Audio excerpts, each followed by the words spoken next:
Good evening. I'm Erin Burnett. Out front tonight, chaos. More than 28 hours after President Trump signed an executive order to end his own policy of separating parents and children at the southern border of the United States, the kids, as far as we know, are still separated. And no one in the administration seems to know how to reunite them. Secretary Kirstjen Nielsen, asked by CNN about plans to reunite the families, gave an acronym-filled answer that said nothing. Secretary, is there any plan for reuniting the children who have already been separated from their parents? We have a plan to do that. As you know, we do it on the back end. So it's a combination of DHS, DOJ, HHS, reuniting as quickly as we can. We do it on the back end. Well, yes, reuniting does happen on the back end of separating. That doesn't answer the question, though, of how you're going to do it and when you're going to do it. The president said, quote, anyone with a heart would not like the sight or feeling of families being separated. But so far, there does not seem to be either the urgency or perhaps ability to fix the damage being done to the kids. Let's be clear.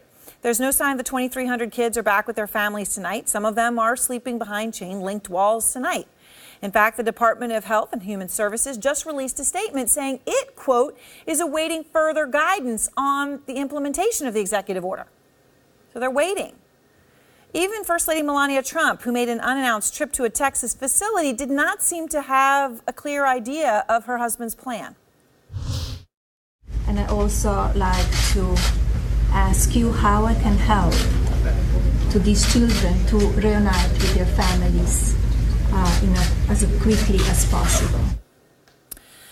Hundreds of kids were taken from their families a week in the 2 months the Trump administration separated families, right? They were able to do it very quickly, hundreds a week. It was a policy, though, without precedent. And so these kids were sent a whole lot of places. Some of them tonight are thousands of miles away from their mothers and fathers. There are kids in Michigan, Virginia, New York, in many states in this country. And in New York, the governor, Andrew Cuomo, says the feds won't even tell him how many children are in his state or even where they are in his state.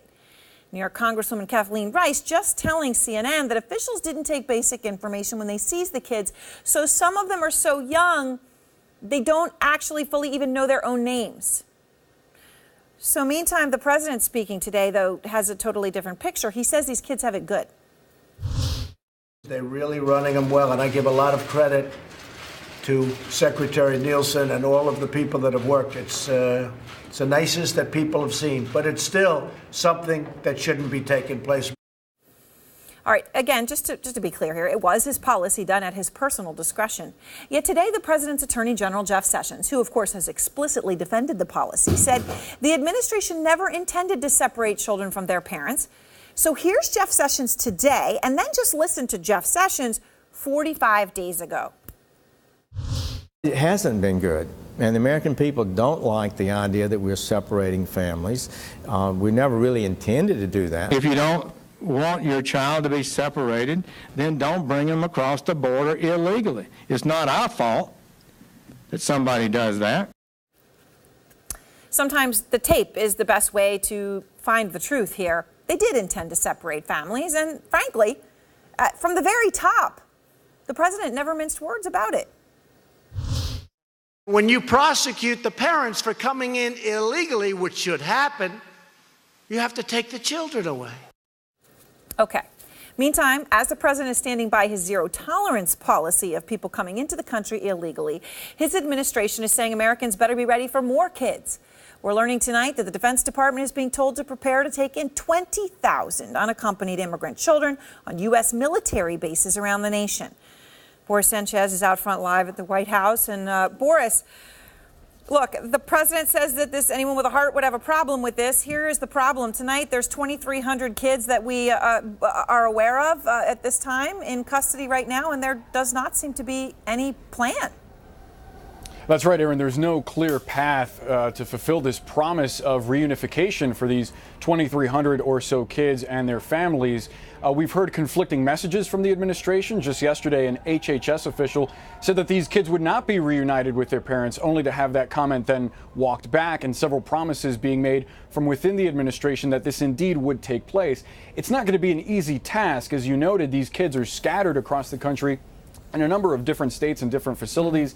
Their parents are still detained. We don't have a clear answer yet as to where these families would be held if they're reunited. The administration not providing a clear answer on that, or whether they have sufficient facilities for new families that are coming in. How are they going to handle those families, especially if they're promising not to separate those children? It appears that the administration is trying to figure this out on the fly, with no clear strategy for how to solve this problem and how to fulfill that promise of reunification, with thousands of these children's lives and their well-being hanging in the balance. Erin. All right. Thank you very much, Boris. And out front tonight, Alan Burson, former border czar under Presidents Obama and Clinton, Juliette Kayyem, former Assistant Secretary of Homeland Security during the Obama administration, and Mark Preston, our senior political analyst here at CNN. Mark, you're with me. There's a lot of confusion here. Kirstjen Nielsen rattled off every single acronym, it seemed, in the government of who was going to be dealing with it, and said, well, of course, this happens on the back end, which, as we said, yes, of course, reuniting happens on the back end of separating, but there's no plan. You know, there is no plan, and this is a situation where we see an administration that is not fully staffed with folks who understand this process very well. You have folks like Stephen Miller that is in there, who is really dictating an immigration policy right now without having any end game. That's the problem right now. There is no end game right now for President Trump. And specifically, when you look and you notice that the Department of Defense may have to take in 20,000 children. On military bases. Our military bases, while we are dealing with conflicts in North Korea, in Iran, in Iraq, in Syria, all across the world. I don't think that that's the appropriate place for them. By the way, just a quick point. If there was a deep state, as the president says, this policy wouldn't have been implemented. Well, absolutely They did not. Exactly what he told them to do in every single way. Now he has to deal with it. No deep state stopped him. The people who work for the government did what the president told them to do. Well, no question about that. And the fact that he signed an executive order, which is basically meaningless because he didn't have to sign an executive order, but he did so in order to try to assign blame for his mistakes and his problems on the Democratic Party. Alan, you know, clearly there is no plan tonight on how they're going to fix this problem. I mean, are they going to be able to reunite these families as easily as they separated them? We were talking about hundreds of kids being taken from their parents a week over the past couple of months. Now they're all separated around the country. How easy is it going to be? Yeah, it's not going to be so easy to unscramble this egg. The important thing is that we're no longer breaking the eggs in that way, but it's going to take time for the Department of Homeland Security and the Department of Health and Human Services and downstream with the assistance of the Defense Department to get these kids back into the arms of their parents where they shouldn't have been taken in the first place. But there will be a plan that's presumably being worked on right now, Erin, to, as I say, unscramble this mess. Juliette, a spokesperson from the Department of Health and Human Services, which, I mean, technically right now, as we understand, is in charge of most of these kids, told CNN they're, quote, awaiting further guidance on the implementation of the executive order, as I just said. Okay, so they're awaiting the implementation. Who is going to give them that guidance? Well, the White House should. There's a national security staff and a homeland security staff. There's a new homeland security advisor. This is a complicated issue, and it's requiring not just HHS, DHS, DOD, all the acronyms we talk about, but state and local officials, NGOs, non-governmental organizations helping out, the private sector with the prison, child prison, I guess, owners. And so this is, the White House is the planning entity, and they're just sort of punting it. So, you know, you create a task force, you determine what your pool looks like. It's 2,300. How many of those kids actually names are known, and you identify where the parents are. You get them together. How many kids don't know where their parents are? You figure out how you get them together. It is hard, but this is not rocket science. This is a logistics challenge. I don't mean to sound heartless about it, but someone has to own it. White House, a mere agency can't do it, and they're just they don't know how. Not only do they have bad policy, they just and bad ideas. They just don't know how to do anything, and that's what we're seeing. I mean, and part of the problem here is, Mark, is also, frankly, the lack of candor right. on what is happening and who's responsible and who's doing it. I mean, here Jeff Sessions, right?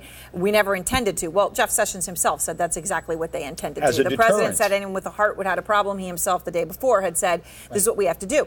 The Republican Congressman Mark Sanford, who has been in a war of words with the president, let's be fair, put it this way today.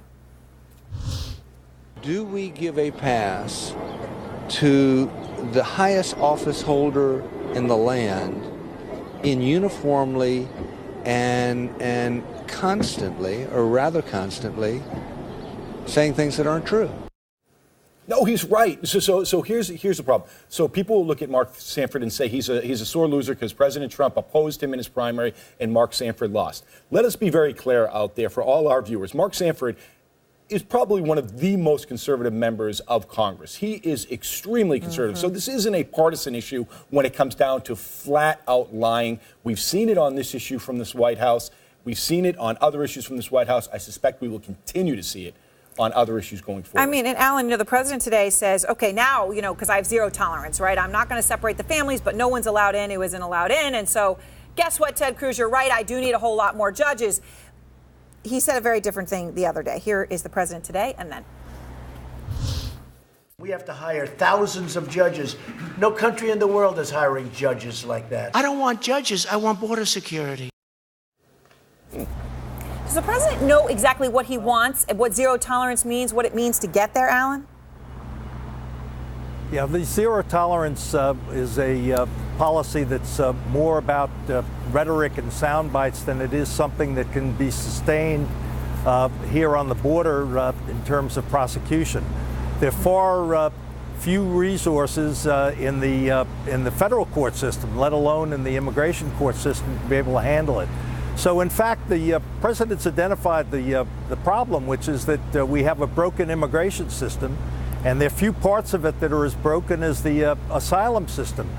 But you can only work to build up the immigration court system over years, not on days. And in the interim, when they try to prosecute everybody who crosses the border, you're going to end up with an impossible situation in the border courts of the federal system and in the detention centers. And there's a big problem looming out there because you can't keep the children detained with their parents for more than 20 days unless they get an adjustment of the order that's now governing it. Right, and of course, Juliet, the president has indicated that he would want to be able to detain them at least till the end of the year. The Department of Defense is being told, get ready for 20,000 kids on U.S. military bases around the country. I mean, is that where we're going? So you're just going to have this backlog, so you're going to have tens of thousands of people living on U.S. military bases? That seems to be the plan. I would suspect that the Pentagon is not. Yeah, it's not sustainable. I mean, first of all, the Pentagon is not only doesn't want this, the Pentagon is not equipped for this. The president consistently believes that the military is the solution for everything. It is not. These are children. These are families. This is a legal issue, a social issue, a health issue.